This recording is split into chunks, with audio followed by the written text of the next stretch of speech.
ফ্যাসিবাদের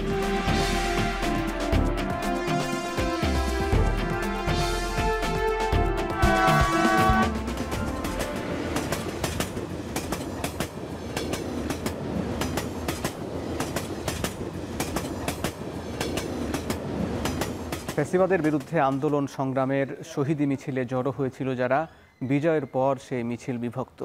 মতাদর্শ আর ক্ষমতার ভাগবটোয়ারা নিয়ে নিজ নিজ ব্যানারে ফিরে গেছে জুলাইয়ের সঙ্গীরা। অথচ জুলাইয়ের আকাঙ্ক্ষা ছিল ক্ষমতার ভারসাম্য, শক্তিশালী রাষ্ট্রীয় প্রতিষ্ঠান গড়া এবং এক নতুন বাংলাদেশ, গণতান্ত্রিক বাংলাদেশ। আর সেই লক্ষ্যে 14 মাস ধরে সংস্কার নিয়ে আলোচনা, বিতর্ক, বহাস শেষে একটা জুলাই সনদ তৈরি হয়েছে। কিন্তু জুলাই সনদ বাস্তবায়ন নিয়ে আবার বিভক্ত রাজনৈতিক দলগুলো। অন্তর্বর্তী সরকার একমত হতে 7 দিন সময় বেঁধে দিয়েছে। আজ তৃতীয় দিন। সংস্কার প্রশ্নে কতটা কাছাকাছি আসা গেল, এই নিয়ে আলোচনা করতে চাই আজকের ভোটের ট্রেনে। সঙ্গে আছে আমি হাসিব বিল্লাহ। জুলাই সনদ নিয়ে এক নজরে 14 মাসের কর্মযজ্ঞ দেখে নিতে চাই। দর্শক, আমরা দেখতে পাচ্ছি যে জুলাই সনদ, এই সরকার যখন গঠিত, অন্তর্বর্তী সরকার যেদিন শপথ নেয় 8 আগস্ট, এরপরই সেপ্টেম্বরের 6টি সংস্কার কমিশন গঠন করা হয় এবং 8 ফেব্রুয়ারি 2025 সালে এই পূর্ণাঙ্গ প্রতিবেদন প্রকাশ করে। এই কয়েক মাসের মধ্যে আলাপ আলোচনার মধ্য দিয়ে এরপরে 12 ফেব্রুয়ারি 2025 এটি ঐকমত্য কমিশন গঠন করে। এই যে 6টি সংস্কার কমিশন গঠন হয়েছে সেগুলো বাস্তবায়নের জন্য যে কমিশনের সভাপতি হন ডক্টর মোহাম্মদ ইউনূস। এরপরে 20 মার্চ রাজনৈতিক দলগুলোর সঙ্গে পৃথক আলোচনা শুরু হয়। এরপর 19 মে পর্যন্ত রাজনৈতিক দলগুলোর সঙ্গে আলাদা আলাদাভাবে প্রায় 44টি বৈঠক হয়। প্রায় 30টি রাজনৈতিক দলের সঙ্গে কোনো দলের সঙ্গে একাধিক বৈঠক হয়। এরপর 2 জুন যৌথভাবে আলোচনা শুরু হয়। আমরা দেখেছি ঐকমত্য কমিশন রাজধানীর ফরেন সার্ভিস একাডেমিতে 30টি রাজনৈতিক দলের 2-3 জন করে প্রতিনিধির সঙ্গে বৈঠক শুরু করে এবং এখানে 2 মাস বৈঠক হয়। 31 জুলাই এই যৌথ আলোচনার সমাপ্ত হয় এবং একই সঙ্গে এই বৈঠক আলোচনার সমাপ্তির পর 15 অক্টোবর ঐকমত্য কমিশনের শেষ বৈঠক হয়। দর্শক, এখানে দেখছেন যে জুলাই আলোচনা শেষ হওয়ার পর আগস্ট, সেপ্টেম্বর, অক্টোবর, প্রায় 3 মাস। এই 3 মাস ধরেও কিন্তু এই আলোচনা শেষ হবার পরে যে এটি কীভাবে বাস্তবায়ন হবে এইটি কিন্তু আলাপ আলোচনার বিষয় ছিল, কিন্তু ঐকমত্যে পৌঁছানো যায়নি। এর মধ্য দিয়ে কিন্তু 17 অক্টোবর জুলাই সনদের স্বাক্ষর অনুষ্ঠান হয়, কিন্তু এনসিপি সেখানে স্বাক্ষর করেনি। এরপরে 28 অক্টোবর সরকারের কাছে একটি সুপারিশ হস্তান্তর করে ঐকমত্য কমিশন। আমরা দেখব যে এই সুপারিশকে ঘিরে আবার কিছু বিতর্ক তৈরি হয়েছে।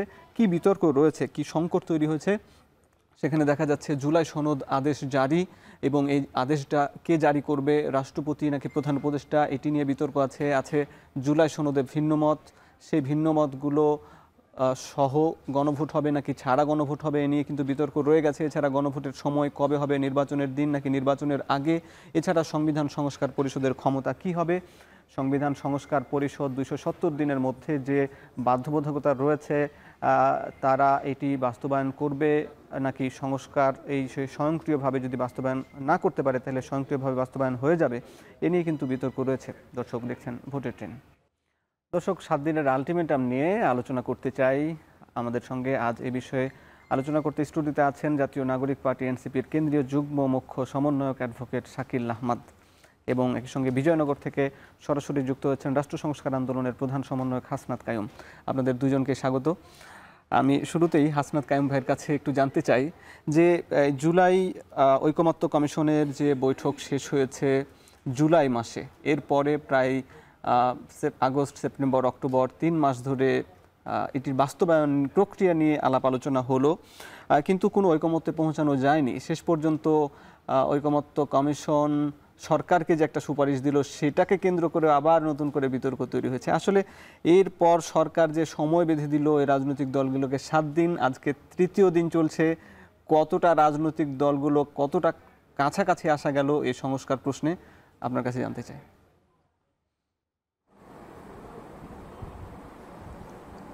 ধন্যবাদ হাসিবুল্লাহ এবং যারা দেখছেন তাদের সবাইকে। প্রথমত তো আপনারা জানেন যে আসলে জুলাই সনদ নিয়ে যখন আসলে কাজ হচ্ছিল তখন বাস্তবায়নের পদ্ধতি নিয়ে কোনো আলোচনা হয়নি। মূলত আমাদের দিক থেকে আমরা প্রশ্নটা তুলছিলাম যে ঐকমত্য কমিশন যা কিছু আসলে একমত হবে যে সমস্ত বিষয়ে কিংবা ভিন্নমত সহ, সেটার বাস্তবায়ন কিভাবে হবে এবং কতটা টেকসই হবে সে বাস্তবায়ন, এইটা নিয়ে আসলে এই ঐকমত্য কমিশনের আলোচনা করা দরকার। এবং এরা আসলে আপনি যেটা বলছেন 3 মাস ধরে না, 1 মাস প্রথমত এই আলোচনা করার জন্য আমরা সময় বাড়াই।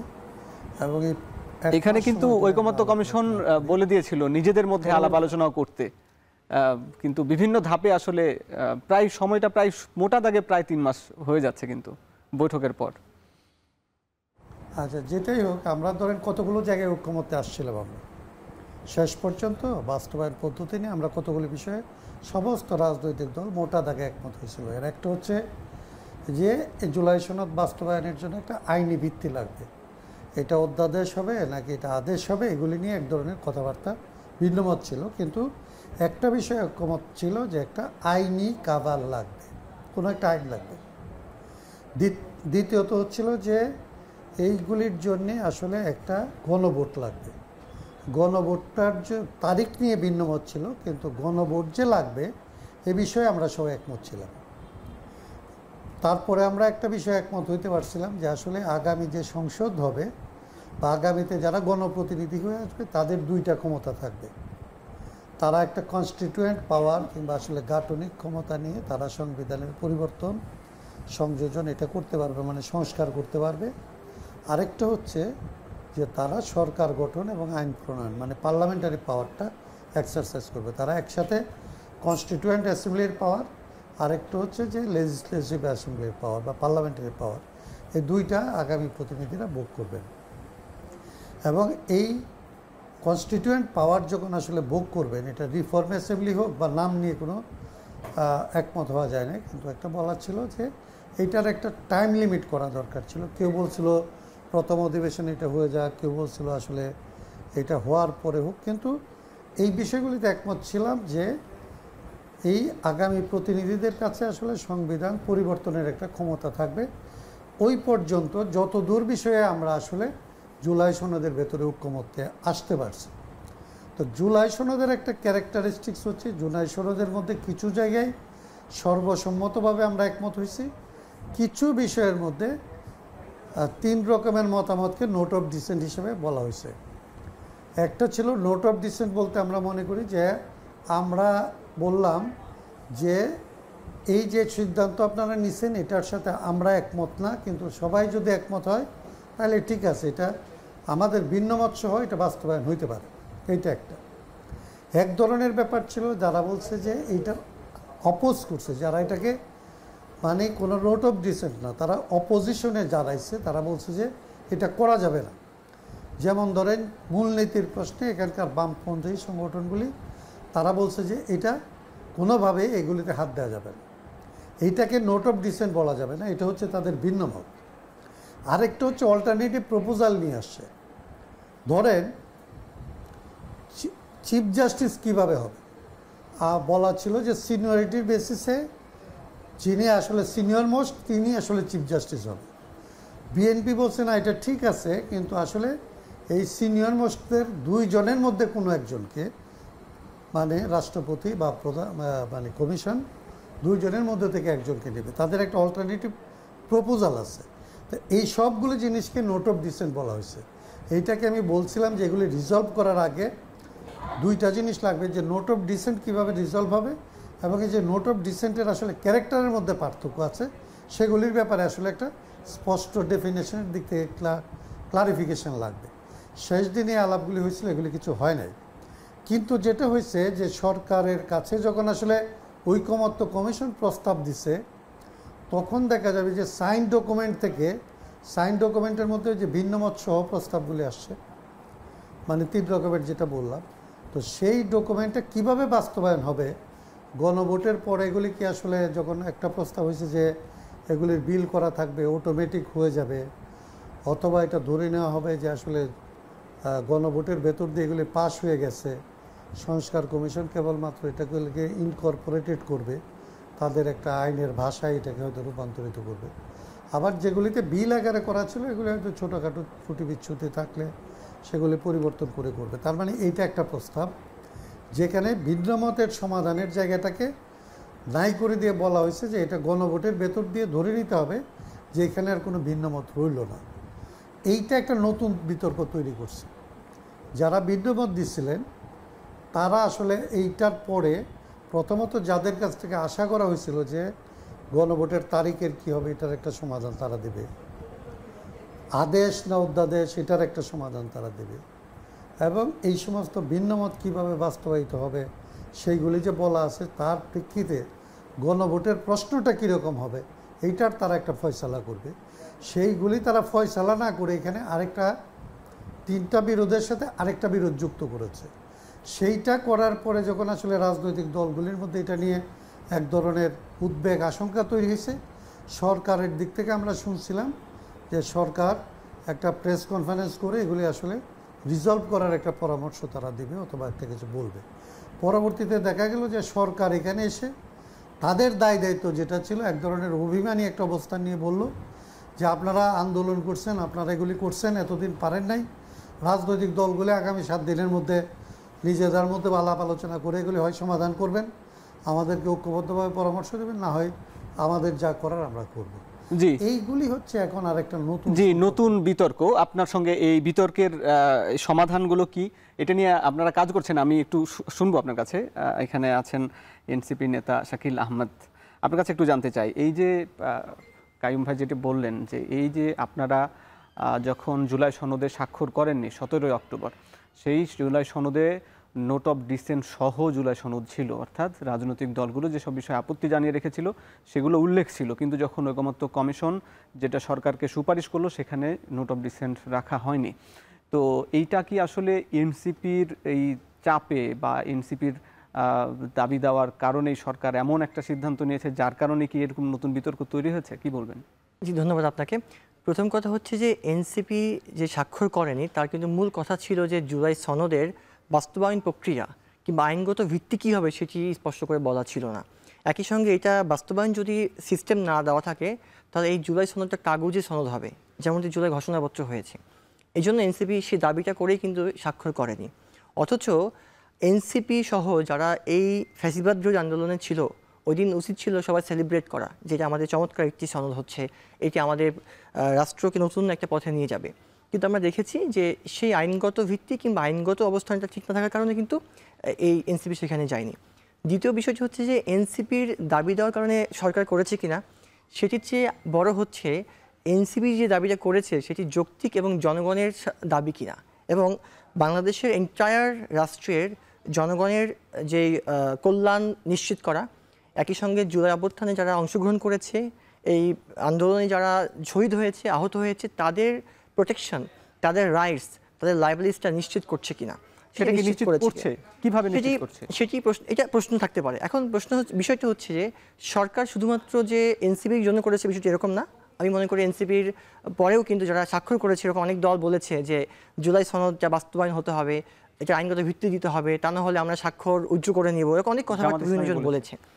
আমার কাছে মনে হয় যে শুধুমাত্র এনসিপি না, বরং আমাদের সকল রাজনৈতিক দল সহ অন্যান্য বিভিন্ন জনের বিভিন্ন দাবির প্রেক্ষিতে সরকার কি করলো, সবার মতগুলোকে একসাথে একটা ড্রাফট করার চেষ্টা করলো যে কিভাবে করলে সবার অধিকার, সবার দাবি নিশ্চিত হবে, একই সঙ্গে রাষ্ট্রের মানুষের কল্যাণ নিশ্চিত হবে। তখন এই ড্রাফটটা কিন্তু ফাইনালি পেশ করা হয়েছে, সেখানে যে নোট অফ ডিসেন্ট রাখা হয়নি।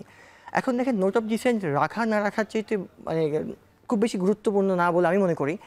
একটু আগে কাইয়ুম ভাই বলছিলেন যে নোট অফ ডিসেন্টে বেশ কয়েকটা কিন্তু এখানে ভিন্নতা ছিল, টাইপস ছিল। এখন যদি গণভোটে আমরা দিয়ে দিই পুরো প্যাকেজটাকে, যদি জনগণ বলে দেয় যে হ্যাঁ সবগুলোই বাস্তবায়ন হয়ে যাক, হ্যাঁ হয়ে যায়, তাহলে তো বাস্তবায়ন করতে আমার বা আপনার বা আমাদের কারোর আপত্তি থাকার কথা না। কারণ আমরা যারাই রাজনীতি করছি প্রত্যেকের কিন্তু একটা উদ্দেশ্য, জনগণকে রিপ্রেজেন্ট করব, জনগণের জন্য কাজ করব। তাহলে জনগণ যেটা চায় সেই চাওয়াটাকে যদি আমি পাওয়ায় রূপান্তর করি তাহলে তো আমার প্রবলেম। জনগণের যে চাওয়া সেই প্রশ্নের এখানে যদি প্রশ্নের শব্দ চয়নে যদি এখানে মারপ্যাচের বিষয় থাকে তাহলে কিন্তু এখানে বিতর্কের জন্ম দেয়। যেখানে যদি এখানে যখন বিএনপি যেসব নোট অফ ডিসেন্ট দিয়ে রেখেছে মানে সেগুলো তারা আগে থেকে বলেছে এগুলো পরবর্তী সংসদে তারা যদি যায় তাহলে সেগুলো বাস্তবায়ন করবে না, কিন্তু যখন এই জুলাই সনদে যখন নোট অফ ডিসেন্ট রাখা হয়নি এবং এটি যদি জনগণ ভোট দেয় তাহলে তো পরবর্তী সরকারের জন্য একটু বাধ্যবাধকতা তৈরি হয়। এইটা কি একটা চাপ কিনা রাজনৈতিক? দেখুন, আমরা যখন সংসদ নির্বাচনটা হয় সেখানে যেই দলটা ক্ষমতায় যায় তার কত % ভোট পেয়ে যায়? 30 to 40% অলমোস্ট পেয়ে কিন্তু সে সরকার গঠন করছে। তাহলে আপনি যদি 30-40% মানুষের ভোট নিয়ে সরকার গঠন করে আপনি যদি সংসদ হয়ে আপনার ইচ্ছা মতো করে আপনি আইন তৈরি করতে পারেন, সংবিধান চেঞ্জ করতে পারেন, তাহলে গণভোটে যদি 51% মানুষ ভোট দিয়ে একটা জিনিসকে পাশ করে দেয়, ওইটাকে মানতে আপনার বাধা কোথায়? বাধা হওয়া দেখি না আমি। জি, আমরা এ নিয়ে একটু আলাপ করব। কাইয়ুম ভাই, আপনিও যুক্ত থাকুন। আমরা একটু বিরতিতে যাচ্ছি। দর্শক, ভোটে টেনে নিচ্ছে একটা বিরতি, ফিরছি একটু পরে। RICL TMX, যুগের পর যুগ স্থাপনা থাকে মজবুত। VRM প্রযুক্তির RICL TMX রড। আমরা হাসনাত কাইয়ুম ভাইয়ের সঙ্গে আবার একটু আলোচনায় ফিরে যেতে চাই। কাইয়ুম ভাই, আপনি যেমনটি বললেন যে সংকটের কথা, কাইয়ুম ভাই কি আমাকে শোনা যাচ্ছে? জি, আমি এবার একটু শাকিল ভাইয়ের কাছে আবার একটু আসতে চাই যে যে সংকট তৈরি হয়েছে, আপনি বলছিলেন যে নোট অফ ডিসেন্ট রাখা এবং না রাখার ব্যাপারে। তো সেই ক্ষেত্রে একটি রাজনৈতিক দল যে বাস্তবায়ন করবে, এই যে জুলাই সনদ বাস্তবায়ন করবে, সেটা তো তার জন্য যদি গণভোট হয় তাহলে কিন্তু আবার একটা বাধ্যবাধকতা তৈরি হয়। কিন্তু রাজনৈতিক দলগুলো কিন্তু আগে থেকে নোট অফ ডিসেন্ট দিয়ে রেখেছিল, অর্থাৎ সেগুলো তারা বাস্তবায়ন করবে না। এবং একই সঙ্গে আপনারা জুলাই সনদের যে বাস্তবায়ন সুপারিশ, সেখানে 270 দিনের কথা বলা আছে, যেটি প্রস্তাব 1-এ বলা আছে, সেটি যদি স্বয়ংক্রিয়ভাবে এই 270 দিনের মধ্যে সংস্কার পরিষদ যদি বাস্তবায়ন করতে না পারে তাহলে স্বয়ংক্রিয়ভাবে বাস্তবায়ন হয়ে যাবে। এটি কি আসলে এরকম কি নজির আছে পৃথিবীতে, এবং এইটি কি একটি অযৌক্তিক কোনো প্রস্তাবনা কিনা? জি, এটা অযৌক্তিক আমি কোনোভাবে মনে করি না। কারণ হচ্ছে যে বাংলাদেশের যে রাজনৈতিক সিলসিলা বা রাজনৈতিক যে ইতিহাস আমরা দেখেছি, যখন যে ক্ষমতায় যায় তখন সে তার মতো করে রাষ্ট্র পরিচালনা করে এবং তার মতো করে সব কিছু আইন মেনটেন করা হয়, তার মতো করে অ্যাডমিনিস্ট্রেশন কন্ট্রোল করা হয়। আইনি যে সিস্টেম কিংবা আমাদের যে একটা রাষ্ট্রীয় ব্যবস্থাপনার সৌন্দর্য, এটা মেনটেন করে না। এখন ধরুন, যদি জুলাই সনদে আমি একটা দল, আমি যেই নোট অফ ডিসেন্ট দিয়েছি, যদি সেগুলোকে আমি বাস্তবায়ন না করি, তাহলে এই রাষ্ট্রের মূল অনেক কিছুই কিন্তু বাস্তবায়ন হচ্ছে না। ধরুন, একটা উদাহরণ দিয়ে বলি যে তত্ত্বাবধায়ক সরকার কিভাবে তৈরি হবে, একটা গভর্নমেন্ট যাওয়ার পরে আর একটা গভর্নমেন্ট যখন আসবে ইলেকশনের আগে, সেটি কোন প্রক্রিয়া গঠন হবে, এটাকে নিয়ে কিন্তু বিএনপি নোট অফ ডিসেন্ট দিয়েছে। অথচ এটা কিন্তু খুবই মেজর ইম্পর্টেন্ট ফ্যাক্টর বাংলাদেশের পার্সপেক্টিভে। কারণ হচ্ছে তত্ত্বাবধায়ক সরকার ছিল না বলে হাসিনা 3 টার্ম পরপর ক্ষমতা রেখেছে, তার কোনো ইলেকশন ছাড়াই। যদি থাকতো তাহলে হয়তো আরেকটু সুন্দর করে ক্ষমতা হস্তান্তরের বিষয়টি বাংলাদেশে তৈরি হতো। এখন এটি যদি আমি ক্ষমতায় যাওয়ার পরে তৈরি করি, তাহলে আমি আমার মতো করে করব, যেন পরবর্তী ক্ষমতায় আমি আবার আসতে পারি, কিংবা আমার নিজস্ব ব্যক্তিগত পরিচিত, আমার খুব কাছের স্নেহভাজন কিংবা আস্থাভাজন কাউকে আমি আনতে পারি এই ক্ষমতাতে, যে আমাকে আবার একটা সিস্টেমে ক্ষমতায় নিয়ে আসবে। তাহলে এটি কিন্তু জনগণের যে আকাঙ্ক্ষা পূরণ হলো না। তাই সেটি কিন্তু জনগণ যদি ডিসাইড করে যে না, আপনার তত্ত্বাবধায়ক বিষয়টা, এটা যেই সুপারিশ করা হয়েছে এটাই বাস্তবায়ন হোক, তাহলে কি হবে? আমি ক্ষমতায় যাই বা আপনি যান, আপনি আপনার মতো করে কিন্তু সেটিকে আর তৈরি করতে পারছেন না। তাহলে এটা আমার কাছে মনে হয় এক্সট্রা চাপ না, বরং যদি এটা না হয় তাহলে সেই ব্যক্তির ফ্যাসিজম তৈরির একটা মানে অপশন তৈরি হতে পারে, কিংবা ফ্যাসিজম তৈরির মতো একটা নতুন কোনো পরিস্থিতি তৈরি হতে পারে, যার মাধ্যমে বাংলাদেশ হয়তো আবারও এরকম প্রবলেম ফেস করবে। দ্বিতীয় প্রশ্নটি হচ্ছে যে 270 দিনের মধ্যে যদি আমি যেই নতুন সরকার গঠন হবে যদি সে করতে না পারে, তাহলে অটোমেটিক হয়ে যাবে। দেখুন, বাংলাদেশের সংবিধানের বলা আছে যদি কোনো একটা আইন করা হয়, বিল করা হয়, যদি সেই বিলটা রাষ্ট্রপতির কাছে যায় পাস হওয়ার পরে সিগনেচারে স্বাক্ষরের জন্য, যদি রাষ্ট্রপতি স্বাক্ষর না করে, দেখা যায় 7 দিন পর অটোমেটিক সেটাকে পাস হয়েছে বলে কিংবা স্বাক্ষর করেছে বলে ধরে নেওয়া হয়। তাহলে বাংলাদেশে কিন্তু ইতিহাস আছে, সিস্টেম আছে, যে আপনি পার্লামেন্ট স্বাক্ষর করেছেন বা পাস করেছেন সেই আইনটি, আর রাষ্ট্রপতি স্বাক্ষরটা বাধ্যতামূলক করা হলো না, না করলেও একটা সার্টেন টাইম পরে বাধ্যতামূলক হয়ে যাচ্ছে। জুলাই সনদ, যেখানে সকল রাজনৈতিক দল এবং অনেকগুলো গোষ্ঠী মিলিয়ে একসাথে বসে একটা মতামতের ভিত্তিতে একটা ঐক্যমত হয়নি, কিন্তু একটা ড্রাফট করা হয়েছে, সেই ড্রাফটটা যদি আমি সরকার গঠন করার পরে কিংবা আমরা সরকার গঠনের পরে যদি সেখানে গিয়ে এটাকে বাস্তবায়ন করতে না পারি বা ব্যর্থ হই, এটা আমার ব্যর্থতা। তাহলে এটা অটোমেটিক যে হবে, এটা আমার কাছে মনে হয় মেনে নেওয়া উচিত, বরং আমার বলা উচিত 270 দিন প্রয়োজন নাই, আমি শুধু 70 দিনের মধ্যে এটাকে বাস্তবায়ন করে ফেলবো, কারণ এটা মানুষের আকাঙ্ক্ষা। তাহলে এইটা এতদিন নিয়ে যাওয়াটা প্রয়োজন আর পড়বে না। জি, আপনাকে ধন্যবাদ। আমি এ বিষয়ে জনাব হাসনাত কাইয়ুম ভাইয়ের সঙ্গে একটু আলাপ করতে চাই। কাইয়ুম ভাই, যেখানে যখন কোনো একটা প্রস্তাব দেওয়া হয়, যখন কোনো একটা আদেশ জারির ক্ষেত্রে কি আসলে নোট অফ ডিসেন্ট বা সংযুক্তি এগুলো কি আসলে যুক্ত থাকতে পারে? যেমন একটা সনদের জায়গায় যেখানে ঠিকই কিন্তু উল্লেখ আছে এবং আপনারা যেখানে স্বাক্ষর করেছেন সেখানে উল্লেখ রয়েছে, কিন্তু আবার একই সঙ্গে যদি যে আদেশ, সেই আদেশে তো আসলে এতগুলো সংযুক্তি রাখার প্রয়োজন করে কি না, এবং একই সঙ্গে গণভোটেও কিন্তু এতগুলো নোট অফ ডিসেন্ট সহ গণভোট উত্থাপন বা প্রশ্ন তো হলে জনগণ আরও বিভ্রান্তি হবে। তাহলে আপনি কেন বলছেন যে এইটা আবার নতুন করে সংকট তৈরি হচ্ছে?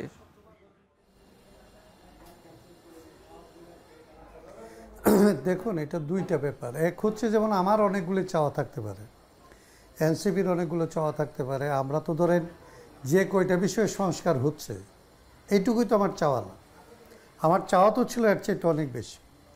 কিন্তু একটা নির্দিষ্ট বাস্তবতায় আমরা কি বলছি যে একটা ঐক্যমত্য তৈরি করার জন্যে আমাদের কমন মিনিমামটাকে মেনে নিতে হয়েছে। মানে যতটুকু ঐক্যমত্য তৈরি হয়েছে আমরা বলছি যে আপাতত এতটুকুই আসলে আমাদেরকে গ্রহণ করতে হবে, কারণ আমরা কারো উপর এটা চাপায়া দেওয়ার মতো রাজনৈতিক নেতৃত্ব কিংবা ক্ষমতা আমাদের এখানে আসে নাই। আমরা ঐকমত্য কমিশনে যখন গেছি তখন সবাই এটা মেনে গেছি যে আসলে ওইখানে গিয়ে আমরা যতটা পারি যত বিষয় সম্ভব কাছাকাছি আসব। আমার সিদ্ধান্ত তো আমি আরেকটা দলের উপর চাপায় দিব না, এইটাই হচ্ছে আমাদের বেসিস। আমার কিন্তু এটা নিয়ে অনেক আপত্তি আছে যে আসলে এত কম জিনিস কেন আমরা সংস্কার করব এত বেশি রক্তপাতের পরে। এইটা আমরা মেনে নিচ্ছি হচ্ছে যেটা বললাম প্রথম প্রেমিসের জন্যে, যে আমরা মনে করি যে আমরা একা দেশটার ভালো চাই, অমুকরা চায় না। এইটা আমার মনে হইতে পারে, কিন্তু এটা সিদ্ধান্ত আকারে আমি আসলে এখন নিতে পারবো না। এইটা হচ্ছে এক নাম্বার কথা। দুই নাম্বার যেটা বলছেন আপনি, তা মানে এটার জন্যে আমরা অন্যের সাথে আসলে যে ঐকমত্য তৈরি হয়েছে এটা ভাঙা পড়বে। সেই ঐকমত্য যদ্দূর আছে সেখান থেকে কেউ বেরিয়ে যাওয়ার একটা এটাকে অজুহাত করতে পারবে, কিংবা সে বলতে পারবে যে দেখো তোমাদের সাথে আমি এইটুকু বিষয় একমত হয়েছিলাম, কিন্তু তোমরা আমাদের সাথে আসলে ট্রিক্স করে আমি যত দূর একমত হই নাই সেইটাও তোমরা আমাকে চাপায় দিতে চাইতেছো, অতএব তোমার সাথে আমার আগের যে এগ্রিমেন্ট এটা আসলে আর এক্সিস্ট করে না। মানে এই রকমের একটা কেওটিক কিন্তু সিচুয়েশন। আমার প্রশ্ন হচ্ছে যে এইরকম কি আসলে পরিস্থিতি আছে? কারণ এখানে যেহেতু যে প্রস্তাব দুইটা দেওয়া হয়েছে, কায়ুম ভাই আমি একটু বলি যে প্রস্তাবের একে যেমন রয়েছে যে স্বয়ংক্রিয়ভাবে যদি 270 দিনের মধ্যে যদি বাস্তবায়ন করতে না পারে সংসদ পরিষদ তাহলে স্বয়ংক্রিয়ভাবে বাস্তবায়ন হয়ে যাবে। দুই প্রস্তাবে আছে যে এটার কোনো বাধ্যবাধকতা থাকবে না, এবং একই সঙ্গে 2/3 নয় সংখ্যাগরিষ্ঠতার ভিত্তিতেই কিন্তু এই সংস্কার পরিষদ বাস্তবায়ন করবে। তাহলে পরবর্তী সংসদের কাছে কিন্তু সেই ক্ষমতা আছে যে এই গণভোটে যাই হোক না কেন সেটা তারা তাদের মতন করে বাস্তবায়ন করবে, সেটার জন্য কিন্তু আইনি কোনো বাধা নয়। তাহলে কেন এই সংকটটা তৈরি হচ্ছে বলছেন?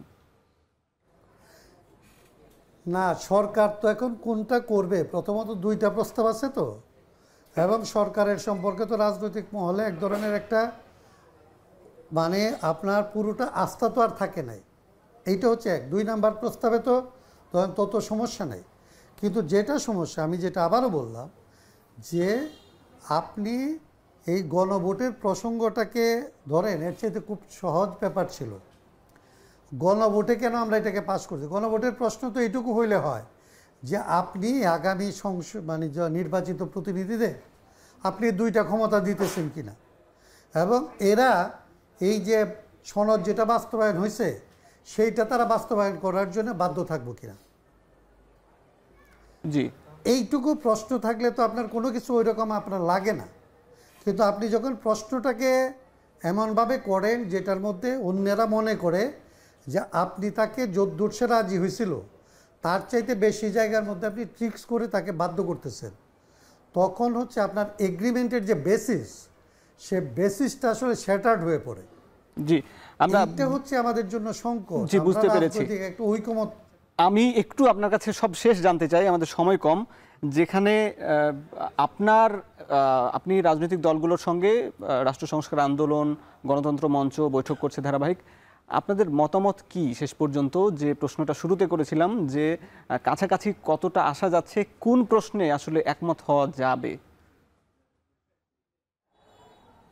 কতটা ছাড় দিলে একে অপরকে? আমরা এখন পর্যন্ত এটা ধরেন পাবলিক করার পক্ষে না। আমরা যারা উদ্যোগ নিচ্ছি আমরা কোনো একটা জিনিসকে পাবলিকলি আবার ফর্মুলা আকারে উপস্থিত করতে চাই না।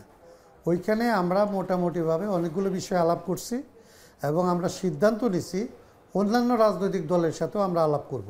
মানে বিবাদমান যে পক্ষগুলি আছে তাদের সাথে আলাপ করে মানে অন্তত 3-4টা পয়েন্টে আমরা আলাপ করতে পারবো বলে আমরা মনে করি। এবং এখন পর্যন্ত আমাদের মধ্যে আমরা আশাবাদী যে আমরা এই সময়ের মধ্যেই এটার একটা সমাধানের দিকে আমরা যাইতে পারবো। কারণ আমরা মনে করি যে প্রত্যেকটা রাজনৈতিক দল শেষ পর্যন্ত এই বাংলাদেশকে আসলে তারা ফেসিবাদ বিরোধী, তারা লড়াইয়ে পরীক্ষিত। এবং আমি একটু জানতে চাই ওই 3-4টা পয়েন্ট বা গুরুত্বপূর্ণ 2-1টা পয়েন্ট বলা যায় কিনা কাইয়ুম ভাই?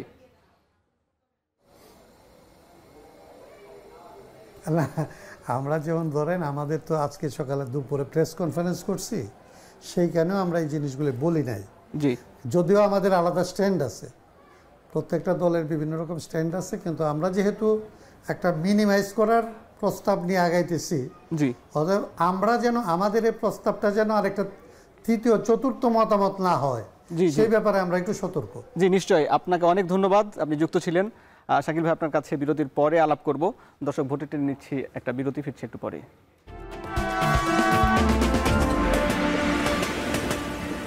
বিরতির পর স্বাগত। দর্শক দেখছেন ভোটে টেন। আলোচনায় যুক্ত আছেন এনসিপির কেন্দ্রীয় যুগ্ম মুখ্য সমন্বয়ক শাকিল আহমদ। দর্শক, আমরা এই মুহূর্তে ঢাকার বাইরের খোঁজ খবর একটু রাখতে চাই। ভোটের ট্রেনে এখানে মূলত আজকে চট্টগ্রামে একটি ঘটনা ঘটেছে। সেখানে মূলত চট্টগ্রামে আমরা দেখেছি যে নির্বাচনী গণসংযোগ চলাকালে গুলিবিদ্ধ হয়েছেন চট্টগ্রাম মহানগর বিএনপির সভাপতি ও চট্টগ্রাম 8 আসনের মনোনীত প্রার্থী এরশাদুল্লাহ। বিস্তারিত জানতে চট্টগ্রাম থেকে যুক্ত হচ্ছেন হুসাইন জিয়াদ। জিয়াদ, এই মুহূর্তে এরশাদুল্লাহর অবস্থা কেমন? কর্মী সমর্থকরা আসলে কি বলছেন?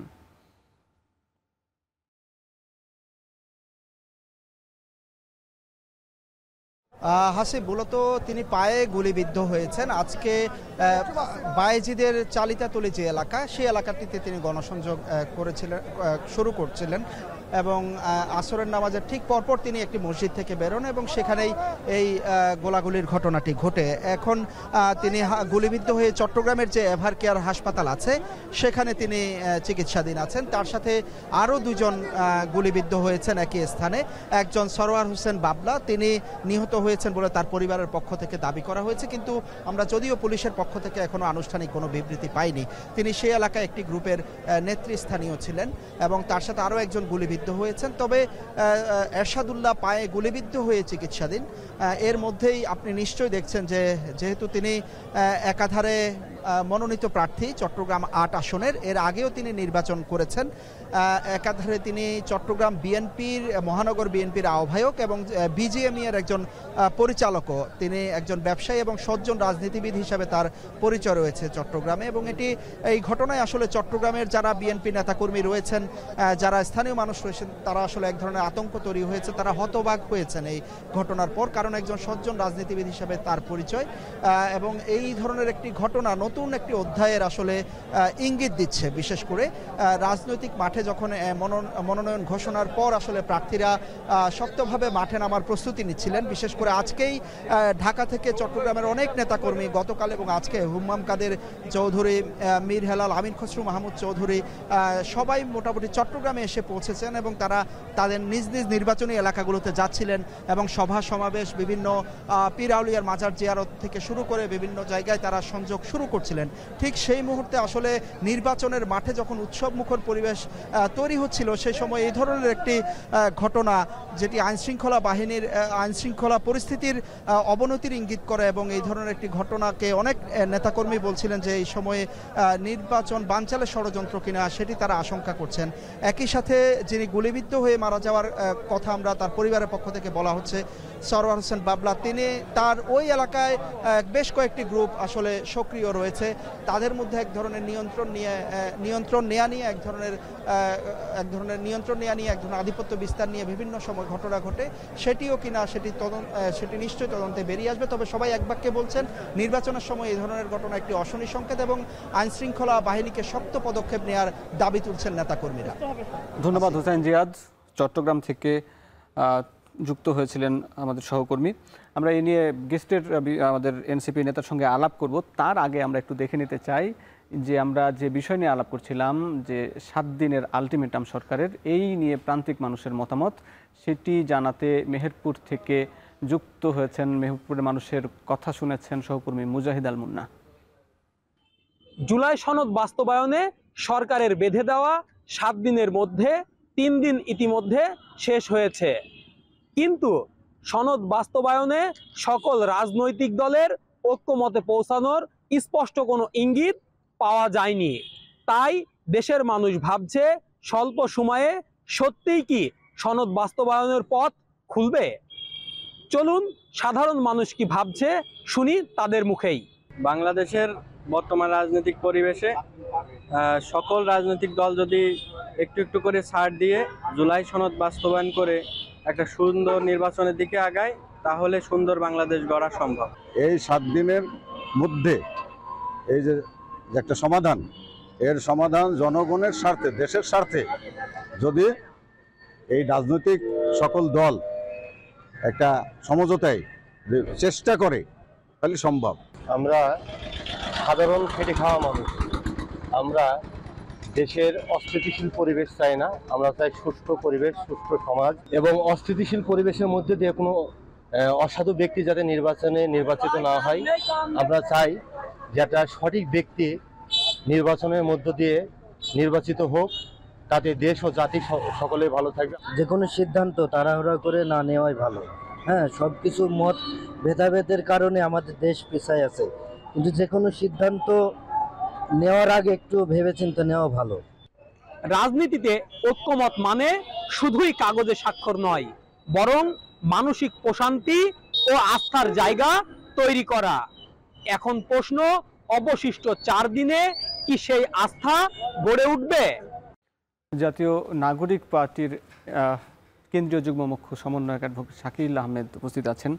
শাকিল আহমেদ, আপনার এই যে রাজনৈতিক এই সংকটগুলো নিয়ে সাধারণ মানুষ কথা বলেছেন, আপনি শুনলেন। আসলে যদি বলা হয় যে এই সংকট থেকে যদি আপনি গুরুত্বপূর্ণ বিষয়ে এনসিপি কোন বিষয়ে যদি সমঝোতার টেবিলে আলাপ আলোচনা হয়, কোন বিষয়টাকে বেশি গুরুত্ব দিবে?